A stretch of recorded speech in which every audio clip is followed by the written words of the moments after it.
Uh, Welcome to this short introductory video on artificial intelligence in medicine, where technology meets medical sciences.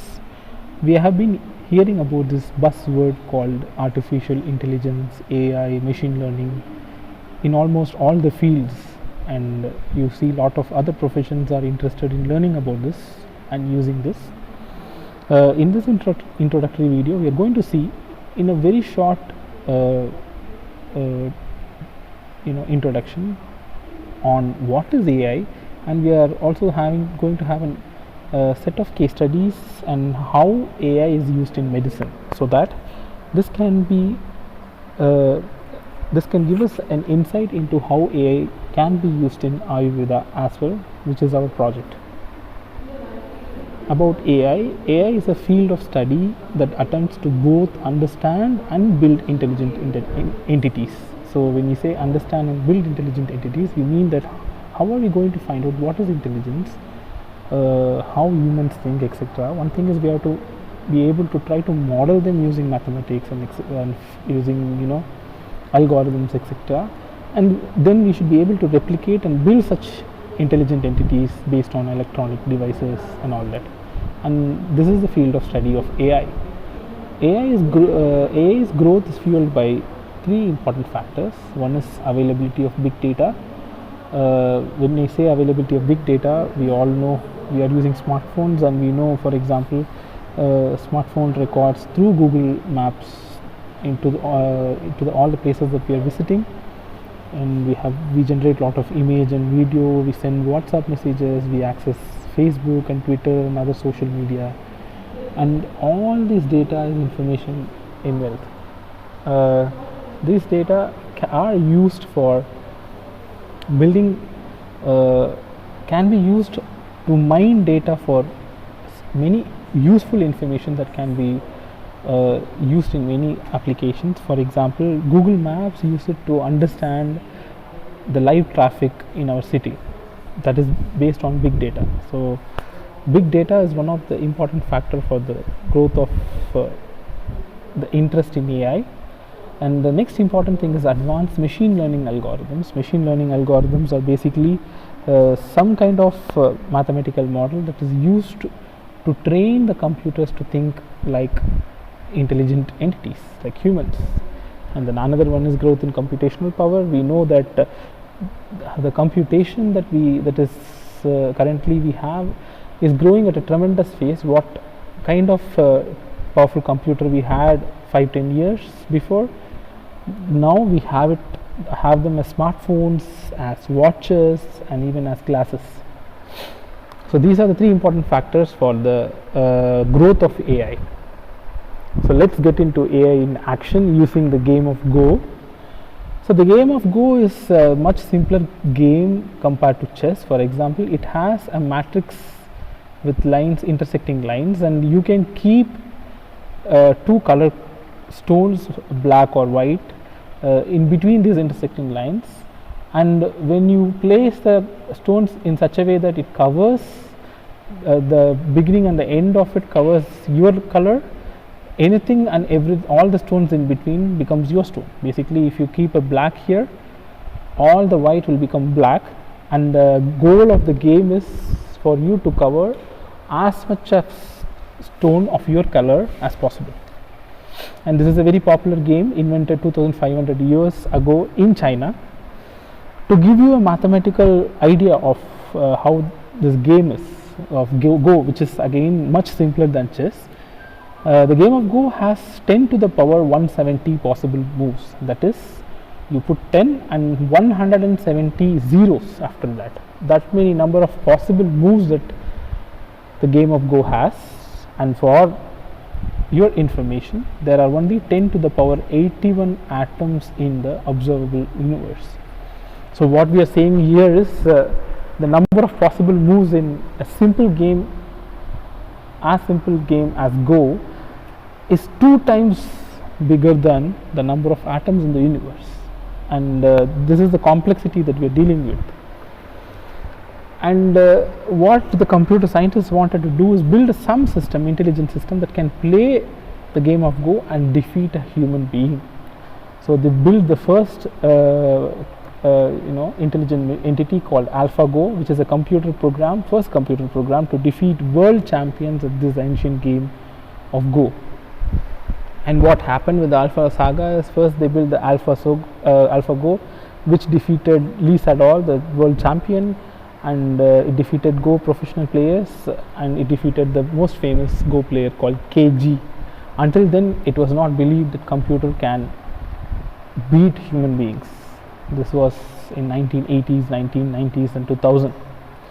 And later on, recently they developed another artificial intelligent agent called AlphaGo Zero, which defeated the previous AlphaGo, which means that AlphaZero has advanced ML algorithms and it's more powerful in beating AlphaGo. So we have started building machine learning programs that can beat the previous machine learning programs, basically. So now we talk about machine that can think like man.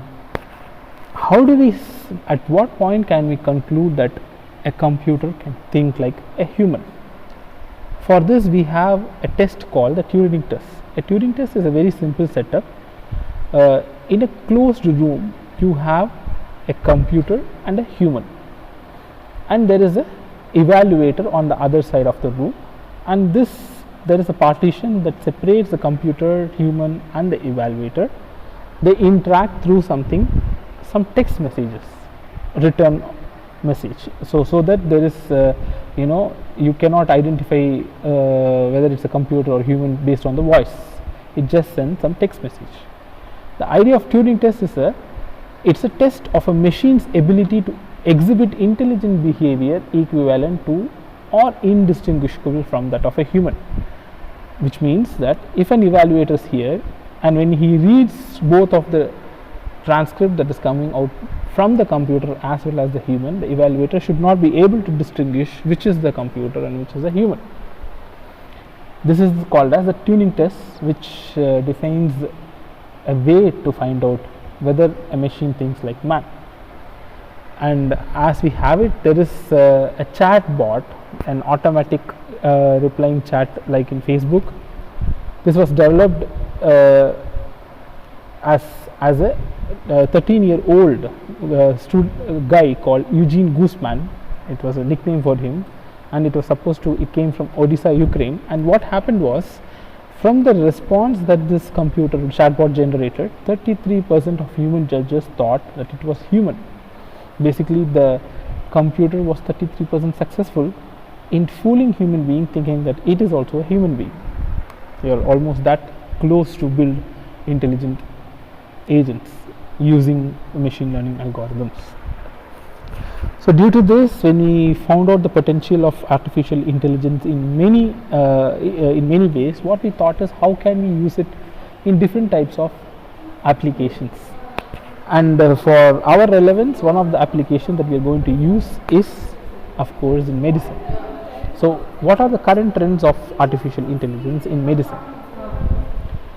For AI in medicine, for example, I'll take you a couple of case studies. This is the paper that was published by Google, development and validation of a deep learning system for diabetic retinopathy and related eye diseases using retinal images from multi-ethnic populations with diabetes.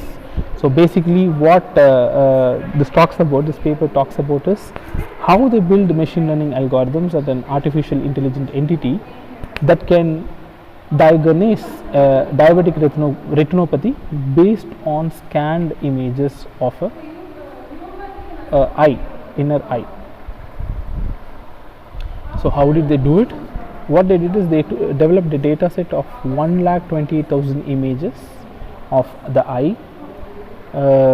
This kind of images, they developed 1,28,000 cases, and each was evaluated by 3 to 7 ophthalmologists from a panel of 54 ophthalmologists which was created for this purpose. And what they did is they created a lot of data for these images, and they used data to train deep neural network, which is advanced form of machine learning algorithms, to detect referable diabetic retinopathy. And what they found out is the algorithm performance. They tested this algorithm's the performance with 12,000 images, and parallelly 7 to 8 US board certified ophthalmologists also diagnosed the image, and what was the result was that the result shows that the algorithm's performance is on par with that of ophthalmologists. That is, the algorithm was successful in diagnosing disease of diabetic retinopathy just based on the image of the patient. And similarly, there was a paper in which 1,30,000 images of skin diseases, skin images like this were used to detect 2,000 diseases, and the ML machine learning models were created, and it was accurately able to classify skin lesions images into 2,032 diagnoses. And this algorithm can be run in just a smartphone.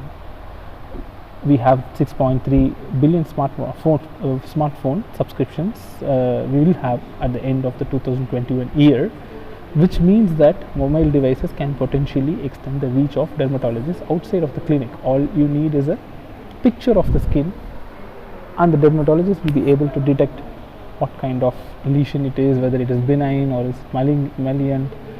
All kind of data can be found out just based on the image. So AI in medicine has great potential to transform on how healthcare is provided for all. It is cheap, and expert level universal healthcare can be given to all, and it's accessible beyond the clinics. It does not depend on the physical, the need for physical technician or doctor, and less number of technicians and doctors can handle more number of patients even remotely thanks to AI. So currently, a system for assistive diabetic retinopathy, which we saw as a case study before, was approved by US FDA. That means it's already in production and it can be used by the consumers. And many AI systems are commercially available for use in medicine. And one such example is IBM Watson. IBM Watson is currently a cloud system AI that can be used by many industries. One such industry is medicine for assisting diagnosis in medicine by doctors.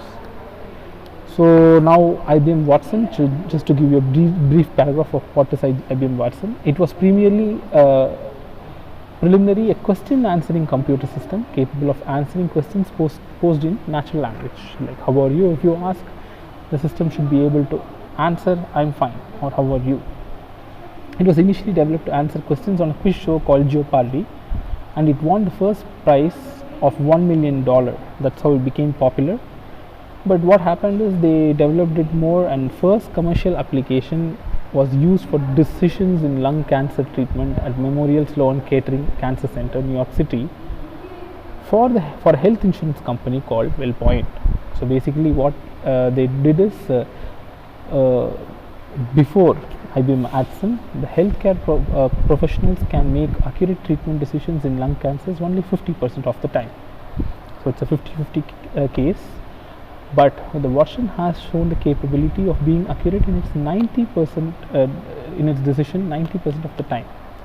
That means it's 40% better than human beings in detecting lung cancer cases. And it was recorded that in May 2011, IBM Watson is said to have a knowledge of a second-year medical student. Watson has analyzed by then 6,05,000 pieces of medical evidence, 2 million pages of text of like patient history, patient data, etc., and 25,000 training cases, and had the assist of 14,700 clinical hours, fine-tuning its decision accuracy. So what IBM Watson do? Well, Watson doesn't tell a doctor what to do. It is not a replacement for the doctor. What it does, but it provides several options with degrees of confidence for each, along with the supporting evidence it is used to arrive at the optimal treatment. So basically, if you give a X-ray of a lung, it can tell whether it is tuberculosis or cancer, and it can give the confidence level with which it is saying coming to the result, and it can also tell you how it came to the decision point.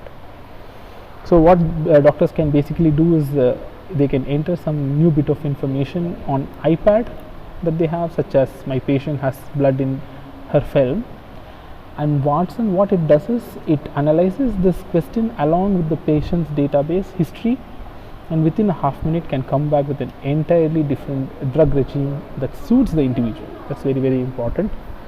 And amazingly, 90% of the nurses in this field use Watson now to follow its guidance. So basically, nurses follow what Watson is saying, but the final decision, of course, is taken by the nurses. And IBM Watson is available in cloud for commercial use already, and it is used by many companies in healthcare, automobile, and insurance industries. So coming to the final point, what is the intersection between artificial intelligence and Ayurveda? Can artificial intelligence and machine learning help Ayurveda? Well, given the trends and results, it is very, very much possible. AI and ML are science neutral. It does not define to any one particular science. As long as it is any field of science with systematic approach, it can be applied. And unlike modern medicine, we know that Ayurveda is highly systematic and has vast text that codifies the pathology and its detection. That means we can use in a much better way both the AI and ML for application in the field of Ayurveda. So what are the challenges ahead in bringing AI to Ayurveda? The first step is to make Vaidyas knowledgeable about AI and ML, and then we have to make the AI experts gain knowledge in Ayurveda. This is the bridge that we have to sincerely follow and finish it. The Vaidya should know about AI, and the AI expert should get to know about Ayurveda. And then we have to standardize data collection procedures in patient diagnosis, like how it's happening in the modern medicine. I think this is already being looked into seriously. And finally, building AI models tailor-made for Ayurveda, which is relatively very, very easy if we can get through all the previous steps. The conclusion then is artificial intelligence and machine learning has great potential for transforming the society in future, and given its success of AI in different fields, it has a promising future in the field of Ayurveda. AI and ML has garnered interest from around the world. It is learned by all kinds of professionals from different fields, ranging from computer scientists, mathematicians, doctors, and now is the right time to pursue AI in Ayurveda, which is beneficial for both the AI and Ayurveda community. So with this introduction, I end this video. Hope you get to have a small introduction about AI in medicine and how it can be used in Ayurveda. Thank you.